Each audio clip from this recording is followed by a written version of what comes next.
നീ എന്തുവാടി ഈ കാണിക്കുന്നേ? ആ തുണിയൊക്കെ കീറി പോവൂലോ. കീറി പോവെങ്കിൽ കാര്യമായിപ്പോയി. എനിക്ക് ഇങ്ങനെയൊക്കെ ചെയ്യാൻ പറ്റത്തുള്ളൂ. രണ്ട് തുണി കിടക്കാനാണ് ഈ ഡയലോഗ്.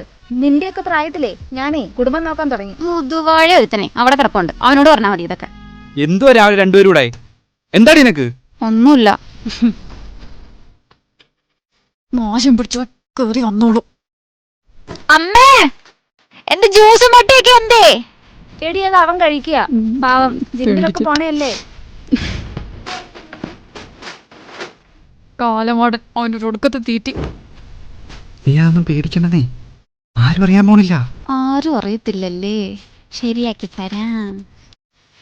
എടി എന്തോ കളിക്കുന്നേ? കേറിപ്പോയേ. ഒന്നുമല്ല, ഭയങ്കര ചൂട്. ഹലോ, എവിടാ? ഞാൻ അവനില്ലാത്തോണ്ട് വിളിച്ചതാ. ഓ, അവനില്ലാത്തോണ്ട് വിളിച്ചതല്ലേ?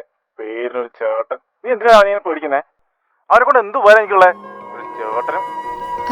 അത് പിന്നെ അവൻ വരുന്നത് പിന്നെ വിളിക്കാം.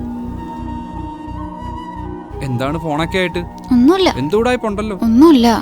നീ ആ ഫോണിങ് കാണിച്ചേ. ഒന്നുമില്ലാന്ന്. ഫോണിങ് തരാൻ.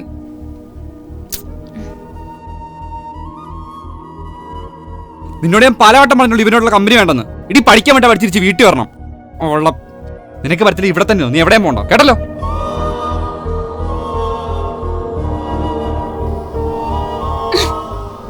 നിനക്ക് എന്താടി പെണ്ണെ, പ്രാന്ത് പിടിച്ചോ? അതെ, എനിക്ക് പ്രാന്ത് പിടിച്ച്. അല്ലെങ്കിൽ വീട്ടിൽ എനിക്ക് മാത്രമാണല്ലോ പ്രാന്ത്. നിന്റെ സൗണ്ട് ഇവിടെ കേട്ടാ മതി, പുറത്തുള്ളവരും കൂടി അറിയിക്കണ്ട. അമ്മയ്ക്കല്ലെങ്കിലും നാട്ടുകാരെ കേൾക്കുന്നതാണല്ലോ പ്രശ്നം. ഓർക്കല്ലേ എന്റെ കാര്യം ഓർമ്മയുണ്ടോ? ഇന്നെന്റെ ബർത്ത്ഡേയാ.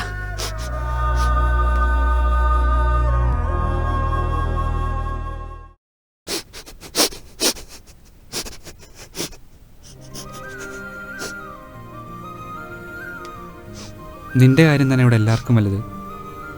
അങ്ങനെയുള്ള നിന്റെ ബർത്ത്ഡേ ഞങ്ങൾ മറക്കൂ? കേക്കാരാ വാങ്ങിയ? ഞാനല്ലാതെ വേറെ ആര്?